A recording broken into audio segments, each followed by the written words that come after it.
Hi, my name's Professor Paul Baines, Professor of Political Marketing at Cranfield School of Management and also co-author of the third edition of Marketing by Oxford University Press. In this next feature we speak to Dan Germaine, brand guardian and co-founder at Innocent. And in this feature, Dan talks about how to ensure the company retains its sustainability credentials whilst also remaining financially viable.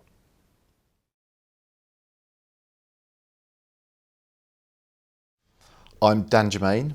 I work at Innocent. I'm the head of brand and creative.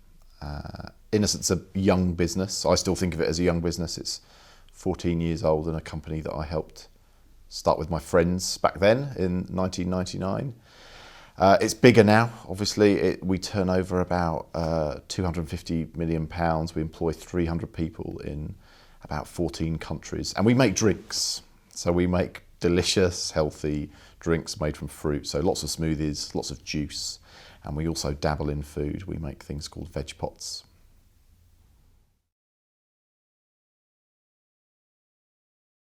So when you start a business, you start with, as we did with friends, you kind of have a shared sense of purpose or mission or values or whatever you want to call it. That's unwritten, I think. That's done on trust. And it's quite a strange process as you grow. You start to realise that you're bringing new people into your business, into your world, into your way of thinking, and you start to have to codify or write this stuff down. So it's quite a strange feeling for me to have a mission or a purpose on a wall. But after a few years, we realised we had to write this stuff down. We had to codify it and be able to share it with people across different countries, across different cultures, to make sure that they understood what the brand stood for, what the products were going to do for people. So yes, having a purpose is something that came from a realisation that we were just getting bigger.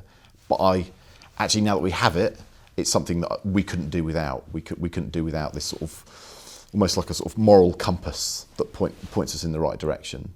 And our purpose is that we want to make natural, healthy products that help people live well and die old. And that's on the wall at Innocent. And it's I believe in it personally, and we believe in it as a business as well. I think it's really helped us not only find the right people, but I think it's really helped us just in terms of what products you make next. It makes it really easy to decide what's on mission and what's not on mission. And so, as a young business at the beginning, you've got a name, Innocent, and you've made some products, and you start to get quite excited and carried away and think we could do anything. We could build houses. We could brand green energy. We could have a budget airline. What does this name do for us? Where does it take us? Actually, having that purpose that says you want to make natural, healthy products that help people live well and die old means you always come back to. It's about putting good stuff in your body. It's about making stuff that will. Although it's always very difficult to prove it scientifically. Products that help people's lives stretch out for maybe another 5 minutes or 5 hours or 5 years or whatever it is, and that helps stave off all the bad things that can happen to your body in a life.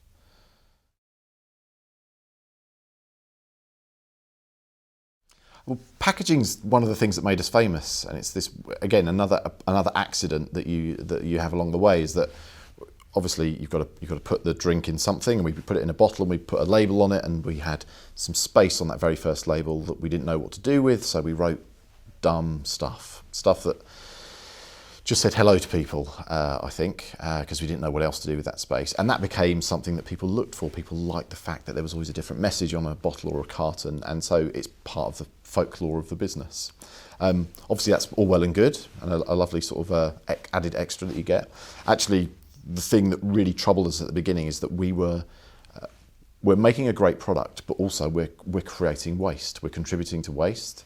There are many more millions of plastic bottles in the world because Innocent sells drinks, and Tetra Pak cartons and other vessels that we use. So it's always been this kind of paranoia that how do we mitigate against creating waste?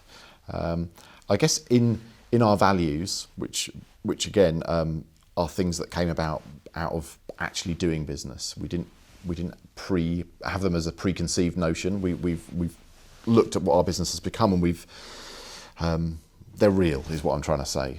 So one of those values is to be responsible, and that just means, like, tidying up after yourself as a business, and not being a net polluter, but being a positive contributor to sustainability. And our first bottles were made from completely virgin PET, which is the kind of plastic that we use, because they were the only ones we could find. And gradually over the years, we've talked to the companies that make the PET plastic for us, and said, can you get a recycled form of this material? And at first people say, oh no, you can't do it. It's all dirty. It's got, I remember talking to people around the year 2000 about this. It's got dirty little specks in it, and it'll make the drinks look horrible. And we saw examples of this, and so we couldn't use this material in our minds. But gradually over the years, what we did, I think we became an annoyance. If I'm being honest, we became an annoyance to the plastic industry, because we kept asking, we kept saying, you must be able to do something. You must be able to make this better. And willingly or not, they did, up until a point, I think in 2007, where we launched the world's first 100% recycled PET bottle, which for us was this absolute momentous time. We'd cracked it. We'd kind of, with some help from our suppliers, we'd made this completely from recycled bottle.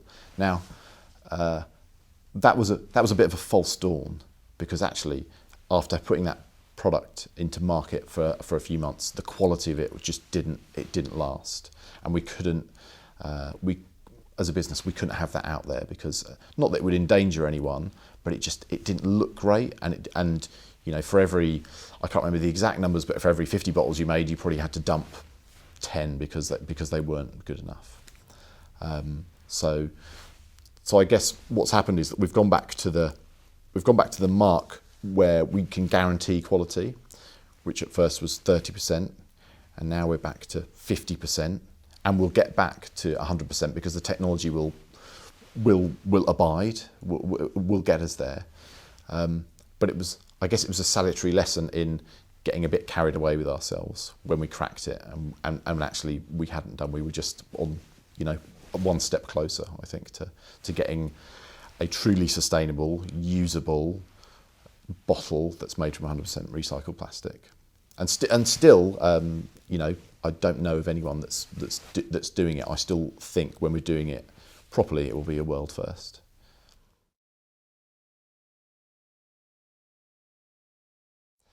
Yeah, there is a bit of a rub, I think, between making a product that is something that people almost, when they first buy it, they buy it with their eyes. You're buying the colours of the fruit. You're buying something you see as vital and delicious, which is how people buy food, right? But they kind of buy on taste or perceived taste, versus having something that is ethical or sustainable. Whether it's the pack or the labelling or whatever.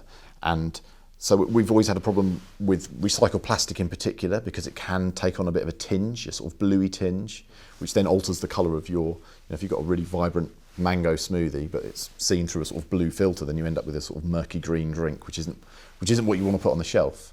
So there is a brand, I wouldn't say brand versus sustainability, but the two can rub up against each other. So you have to figure out how to use sustainability and associated issues as a positive. And actually, ultimately, what you have to do is just explain to people, if you're really committed, you might see there's a bit of a blue tinge around the top of this bottle.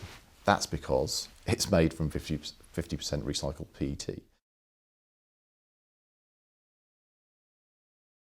Would we have done anything differently when we first started producing our 100% recycled bottle back in 2007? Probably, in hindsight, obviously always you can find something different to do. We may well have tested it out more on our drinkers. It may have been good to we did, but in a very limited way. I think we were probably in a rush to be able to claim a world first, which is what we were really excited about. And I guess the other thing that you can always think about in these situations is, were we trying to do something for ourselves, or was there a bigger goal to achieve? Could we have talk to other companies, other businesses, maybe businesses that use a lot more plastic than we do, supermarkets or giant drinks companies, and work with them to create something.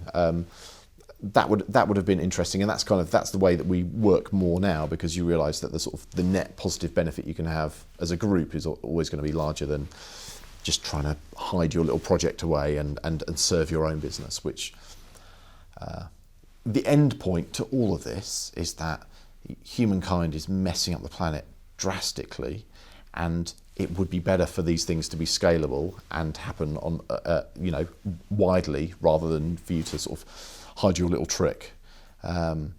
So I'd much rather be out there, open, talking to other people, working in sustainability forums than trying to claim little world firsts here and there that ultimately at the end of the day maybe have a little less meaning than if you can do things on a bigger scale.